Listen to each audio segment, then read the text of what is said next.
Sabi mo, Congressman Ocampo, sa unang hearing noong April 16, na hindi na kayo konektado sa NPA. Na noon ay, ayon sa iyo, ikaw ay isang active member o commander ng NPA. Ngayon na ikaw ay isa ng kagalang-galang na kongresista at dapat lahat ng violenting tao o grupo na nakakapinsala sa mamayang Pilipino ay iyong naisin na panagutin at ikundina. Bakit hindi mo kayang ikundina ang mga ginagawang paglabag ng karapatang pantao ng mga NPA, lalo na ang pagpatay sa mga inosenteng sibilyan?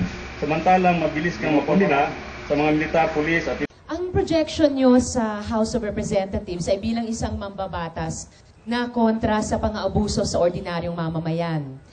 Sabay nating siningil si General Jovito Palparan sa kanyang mga human rights violations.